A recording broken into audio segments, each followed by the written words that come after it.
Okay, everybody, good morning. Happy Saturday. We are here on this very jam-packed college football Saturday, but we are here right now to talk a little bit about a game tomorrow. We're about 25 hours from kickoff. The Seattle Seahawks going across the country to play their first road game of the year in Pittsburgh against the Steelers. And this is the position that I kind of dreaded when the schedule came out, knowing that it was a possibility, but it is the position that we find ourselves in and the position that we need to figure out how to work our way out of. 0-1, having already lost a massive game and a very winnable game at home, having to go 3,000 miles across the country to play a 10 a.m. start against the Steelers. That is the spot I wanted to avoid because I don't know what the Steelers are going to be this year. They could be good. They could be okay. They could be average. They could be below average. But whatever they are, going 3,000 miles to play them with a 10 a.m. start is not going to be fun. Even if we find a way to win this game, I doubt we will have very much fun or relaxation on the way. If we win this game, it'll probably be ugly, stressful, annoying, and you just find some creative way to eke it out. So be prepared for that mentally. Be prepared for the struggle. Even if we do find a way to get this win tomorrow, be prepared to have to really gut it out. So we're going to talk about this one as much as we can. I'm going to offer my hopeful perspective. I'm going to talk about some of the things that I think are certainly in play here as we go towards this game. But make no mistake, this is going to be difficult, and Seattle is staring down an 0-2 start to the season. They just are. They can dig themselves out of it. I'm not here to say that 0-2 is a death knell, especially with 7 playoff spots in the NFC, and the NFC being relatively wide open. But I will say that 0-2 is not what you want to be doing in a season where you're trying to accomplish something. Please thumbs up this video, subscribe if you're new, click the bell for notifications, become a channel member for $2 a month. Those are the best ways to support the channel. So, one thing that I guess is kind of playing in our favor here, and I don't want to underrate the impact of this.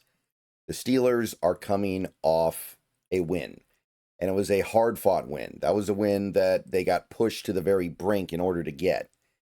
So they're not going to come into this game with the same mentality that the Seahawks are in terms of needing to get off the schneid. If both these teams were 0-1, I think you're looking at a different picture. And I do think there are some matchup things in our favor here for this game.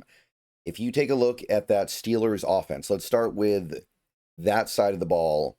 You've got, if you are a Steelers fan, you're feeling pretty good about some of the stuff that happened last week, but most of it was on the shoulders of a really good Aaron Rodgers game. Aaron Rodgers is 41. He will be hard-pressed to repeat that level of performance over and over and over again in the course of a 17-game season. It's pretty hard to maintain that level of play at 41. Not a lot of people can do it. So it might be a thing where some weeks he's like that, but then there are going to be other weeks where he just doesn't have it in him to pitch much of an efficient or effective game. So I will say that don't eat the rotten cheese on Aaron Rodgers' performance last week. I wouldn't expect him to be replicating that every single game he plays. Before we go any further, I want to tell you a little bit about my friends over at Sleeper. If you're not using the Sleeper app for daily fantasy football this year, you are missing out. Let's get some picks in for the week. Take a look over on the left side of your screen. Look at all this great stuff you can do over on Sleeper right now. My picks go as such. I got Jalen Hurts going over 41.5 rushing yards.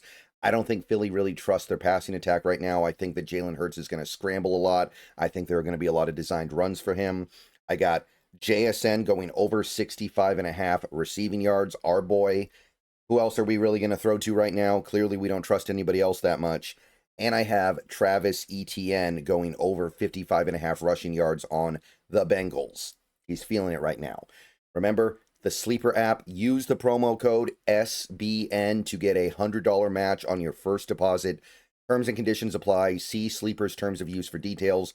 Currently operational in over 25 states. Check out the Sleeper app today.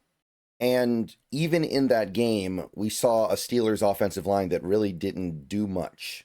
We saw a Steelers offensive line that allowed Aaron Rodgers to get battered, got sacked 4 times in that game. He got hit more.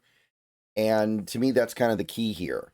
Aaron Rodgers is not going to be able to evade sacks the way that Brock Purdy did. That is the one thing in football that Brock Purdy is legitimately special at, I think. He can do some other things, but Brock Purdy is basically elite when it comes to evading pressure and still getting away a decent throw. Aaron Rodgers at 41, I don't think you're going to be seeing him do that. So if we can get the pressure rate that we had against the 49ers, which was very high, against the Steelers, who really don't look like they have that great of an offensive line right now, it should result in a lot more sacks and a lot more disrupted plays for their offense. So I like that part of it. I do. And I also will say the Steelers' run game doesn't really look like it's going to be that imposing this year. I think that Steelers' running game is going to be pretty anemic all year. I think they're going to be leaning heavily on other elements of their team to win games. So I'm looking at a run defense or a rushing offense that got 50, 60 yards last week in a game that was mostly close. And I'm thinking to myself, okay, I'm not that worried about the run game going into this one. I think that's something that we can take care of. The run defense against the 49ers last week was pretty good.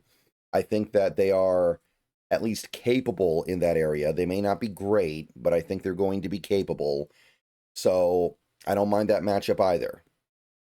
Where this may start to break down, where this may start to get difficult is with the secondary. And mostly I say that because of injuries right now. We are talking about a defense that is down Devin Witherspoon in all likelihood and Nick Emenwari for sure. That decimates your slot corner position. That completely wrecks the slot corner position. Both of those guys. If one of those guys was out, the other guy would probably be playing slot corner full-time in the next game. But it looks like we're missing both of them. So it's hard to feel great about that part of it. Now, Reek Woolen coming off the worst, most embarrassing game of his career. If he goes one-on-one with Metcalf all game, I think he can do okay. I'm not sitting here thinking that DK Metcalf is going to have some 150-yard, 3-touchdown dunk on us game. I think that'll be okay. I'm not terrified in particular of the other pass catchers on that Steelers team. Calvin Austin's okay. Pat Freiermuth is okay. Darnell Washington is a fun talent, but hasn't really put it all together yet. It's fine, but those guys do not strike fear into me. But I ask again, what do we do at slot corner? How do we mitigate the loss of those two players at that position? How do we stop the Steelers from just carving us up in that area? Remember, they've got Arthur Smith. And I know people meme on Arthur Smith. I know some people are hard on him, but he is legitimately a great offensive mind and a great offensive coordinator. I'm sure he will notice if Darion Kendrick is the nickel corner in this game. Or if we decide to push a safety in that nickel corner spot who may not be able to do it. He's going to notice that. So that is kind of the area that I'm not so sure about in this game. And it may end up costing us this game. Because everything else, I think we can do all right with, but it's just that part. So that's the Seahawks defense. I think they're going to do all right. I'm not thinking that Aaron Rodgers is going to have another 4-touchdown game like he did last week. I don't think he's going to go up and down the field on us the way he did on the Jets. But it's the other side of the ball that I have to be a little bit worried about. And look, the Steelers have problems of their own. No Derek Harmon. That's a part of their defensive line that they were counting on this year. No Deshaun Elliott, key safety. There's no Joey Porter Jr., key corner for them. But after watching that first week 1 game, I have to sit here and say, well, what do we got? Because I already had concerns about the offense. I thought they were going to be about average this year. The unit I saw week 1 was not average, not even close. Average would have been a big improvement over what we got in week 1. So I know the Steelers defense doesn't look imposing the way that it does historically. You think about a Steelers defense, you think about a unit that's usually pretty good. But I know that this unit doesn't generate that same intimidation and fear. But what are we going to do if we only have one target in the receiving game that we trust and we can't run block? Those are things that really, really bit us against the 49ers. We couldn't run block, especially on the interior. And for the most part, we only trusted JSN in the passing game. If those things happen again, then I don't see how anything better happens on this Sunday. We're talking about a Steelers defense that is still bringing TJ Watt and Alex Highsmith off the edges. I'm sure Highsmith will play, by the way. And they have Cam Hayward in the middle. This is not the 49ers. The 49ers have one great player on that front. They got Nick Bosa. Other than that, they're trying to just piece it together with everything else they have left. This Steelers team can send 2 really good players off the edges at you in Watt and Highsmith.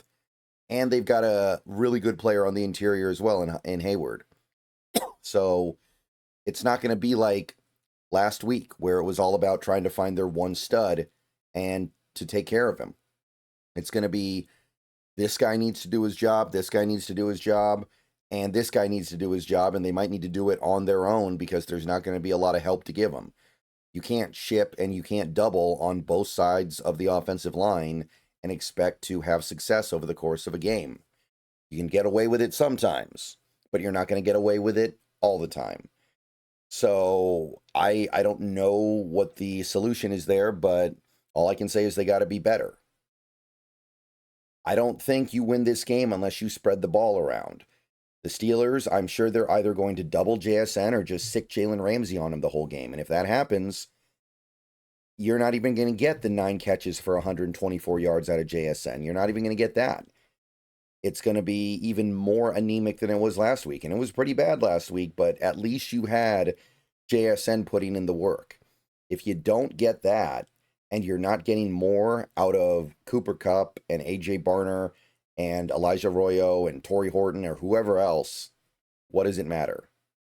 So I have to admit that part of the team has me pessimistic right now. I don't know what is going to be done. It's too early to know if these guys just aren't that good, right? We don't know. Maybe Cooper Kupp is washed up. Maybe Cooper Kupp just had an unnaturally bad game, and going forward, he'll be fine. Maybe the game plan just had a inexcusable, but nevertheless accidental lapse with not utilizing the tight ends. And going forward, we'll see utilization of the tight ends. Maybe play action will open things up. Maybe under center will open things up. But we haven't seen these things yet in a real game. We saw them for one drive in a preseason game, and we thought we were good. Not the case. Not even close. So right now, I think I'm just in the place where it's hard to see in my mind the Seahawks doing what they need to do offensively to win this game, because we have one game of evidence, and it was really, really bad. Now, the good news is, if they can at the very least stick to the run, which in their defense, they mostly did against the 49ers. They ran the ball a lot against the 49ers. Steelers' run defense doesn't look that great. So on some basic level, there will be opportunities to get yards there. But what I would say is that the Jets have a dual threat quarterback that can stress the defense in a way that Sam Darnold's just not. Like with Justin Fields, you always have to be worried about him pulling the ball and taking off with it. You always have to worry about him grinding out yards in a situation where you think you have him dead. So we don't really have that with Darnold. He doesn't have that same dual threat ability. So it's not going to be the same as the Jets. But hopefully there are enough weaknesses on that Steelers run defense. They don't have great inside linebackers. It's all right. Peyton Wilson is intriguing. Patrick Queen is intriguing. I don't think either player is necessarily great. And they don't have the great safeties that they typically do. Like, they don't even really have a guy on the level of a Minka Fitzpatrick anymore. So there is damage to be done there. All right. That's really about all I can say about this game. There is a path to victory, of course, but I don't know if we see the same thing we saw last week. I don't know how anything good happens. Unlike a team like the 49ers that are very top heavy with their defense, the Steelers have a pretty wide range of good players. They've got a little bit more of an even spread of talent, I feel like. Not to say they don't have holes, especially with some of the injuries they have. But I don't think you're looking at this game and thinking to yourself, okay, if we stop TJ Watt, they're never going to get any pressure. No, if we stop TJ Watt, you still got Highsmith, you still got Hayward. And while I know their secondary is down a couple of guys, they still have, and it looks like, by the way, he might be a little rejuvenated. They still got Jalen Ramsey. And I'm not saying Jalen Ramsey's all the way back, but I'm very worried about this game if they just sick Jalen Ramsey on JSN every snap and say somebody else needs to beat us. Because based on that first game, nobody else can.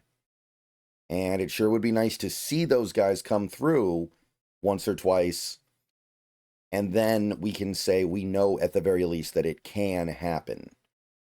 So, unfortunately, with all that being said, I don't know what else to do other than to conclude that the Steelers, the ball is in their court, right? I don't know any other way to put it. The ball is in their court. They've got advantages they can push. And while I do think the Seahawks are going to fight tough on their defense, I'm very worried about this offense. It's not the best version of the Steelers' defense. But in this circumstance, playing on the road, 3,000 miles from home, I think it'll be a bigger problem to us than even the Niners' defense was. So, at the very least, we got to get out of our own way. If we get out of our own way, we have a chance. And I'm not saying they don't have a chance, but ultimately I landed on something like 20-17 Pittsburgh. So that means I think they can win. I think the Seahawks can win. If we're talking about 3 points, that's 1 or 2 plays over the course of a 60-minute game. And again, we need it more than they do right now. But you still got to go out there and do it. So let's see what happens. And final thing I'll say, as bad as week 1 was, you can get a lot of it back. You can get a lot of the goodwill back if you win this week. I'm not going to say all of it, but you can get a lot of it back. And you can be right where I thought you would be at 1-1 after 2 games. And at the end of the day, that's what counts. See you guys later. Go Hawks.